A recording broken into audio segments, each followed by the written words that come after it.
This video was made in collaboration with the National Center for Science Education.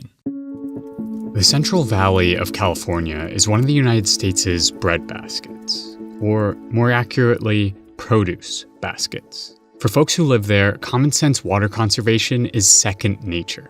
Linda, an agricultural laborer, has lived here all her life, and she carefully teaches her children to be conscious of their water usage. They use shorter showers and are careful with their toothbrushing routines. They know to give their unfinished drinking water to the houseplants, and the family yard outside reflects an awareness of California's increasingly dry climate. It's an appealing rock garden lined with cacti and succulents.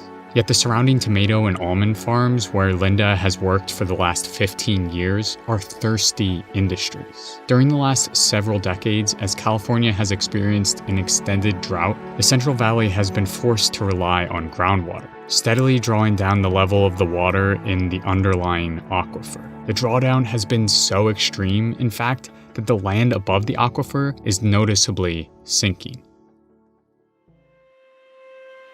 Climate change is expected to make freshwater scarcity worse, both in the water-stressed Central Valley and around the world. Because when greenhouse gases accumulate and the atmosphere warms, the water cycle changes.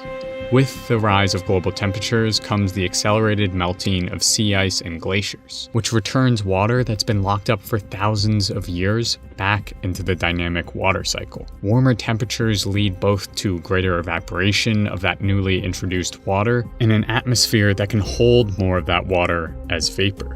Because water vapor is a potent greenhouse gas, increased evaporation leads to increased warming, and increased warming leads to increased evaporation, and so on. A phenomenon known as a positive feedback loop. And ultimately, as evaporation increases, so too does water scarcity. On the other hand, increased amounts of atmospheric water vapor and heat energy can also combine to fuel events like hurricanes. It may seem counterintuitive, but big storms can actually intensify water scarcity. When too much water arrives all at once, much of it will simply run off, leaving aquifers unreplenished. On top of that, a big hurricane can also cause extensive infrastructure damage and contamination that further worsens water scarcity. These global-scale phenomena have local consequences. In California's Central Valley, residents like Linda have seen firsthand how sustained drought has pitted individuals against industry in the struggle for a finite and critical resource: water. The Central Valley grows the bulk of California's produce and accounts for an estimated 12% of overall agricultural product in the US. When the industry began to develop, California's climate was much wetter. Through years of drought, however, the Central Valley has sustained its agriculture by drawing heavily on its aquifers and reservoirs. But this diminishing water reserve is increasingly contaminated with agricultural byproducts like nitrate and arsenic, which concentrate into a potent concoction as the water level drops. Linda is well aware that her well water is undrinkable. Even showering in the water gives her youngest daughter Sarah a rash, and she currently relies on donations of potable water from a local nonprofit. But that water never seems to be enough, which is one of the reasons she teaches her children to be so careful with water. And Linda and her family are not alone. California's current governor estimates that 1 million Californians have unsafe drinking water. But this is just the beginning. Scientists expect climate change to exacerbate California's droughts along with its fire seasons, which means it's likely that the state's water woes will only get worse.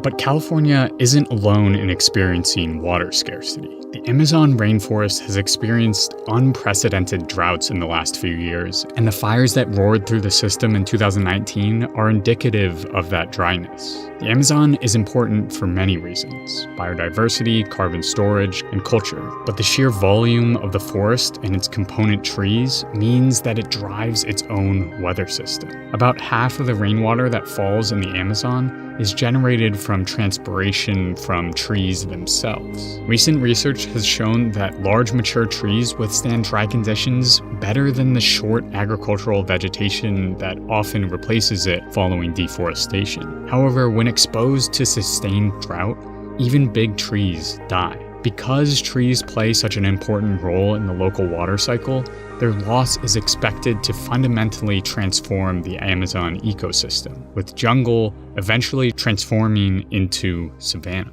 And the more trees lost, the worse the drought, which in turn stresses and kills more trees. It's another positive feedback loop. And unfortunately, there is also a third loop. When the bodies of the dead trees are decomposed, stored carbon is released back into the atmosphere, strengthening the greenhouse effect and further driving climate change.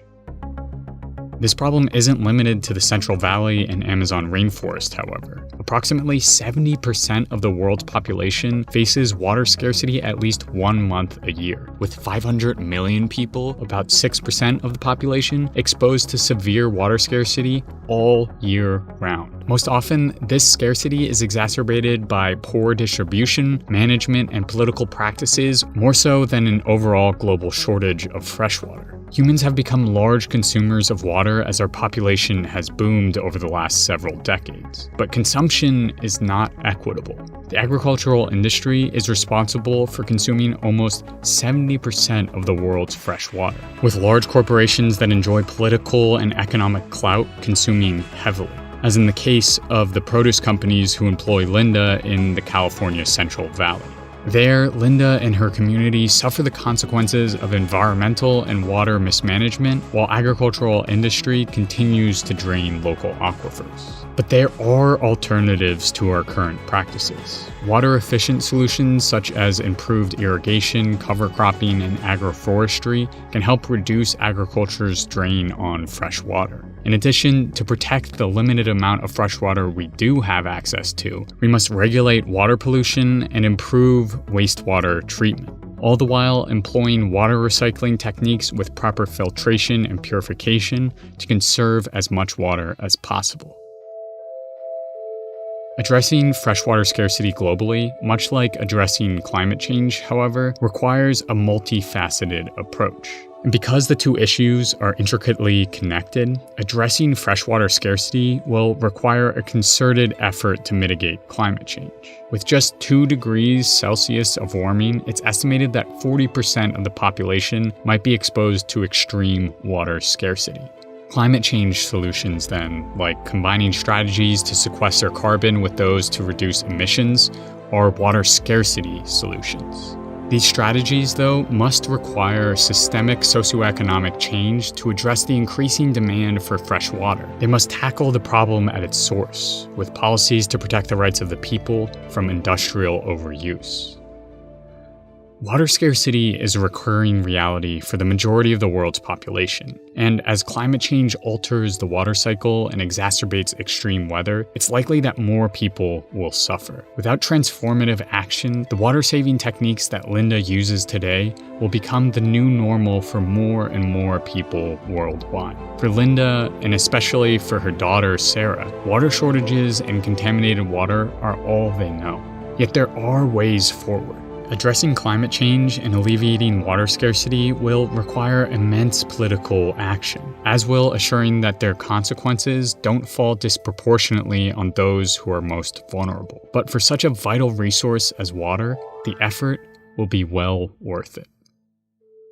Hey everyone, Charlie here. If you've been watching Our Changing Climate for a while, or just stumbled across this video and are wondering how you can help me make more videos, then consider supporting the show on Patreon. As an OCC patron, you'll gain early access to videos, special behind-the-scenes updates, as well as a members-only group chat. In addition, each month my supporters vote on an environmental group that I then donate a portion of my monthly revenue to. So if you want to support the channel or are feeling generous, head over to patreon.com/ourchangingclimate and become an OCC patron.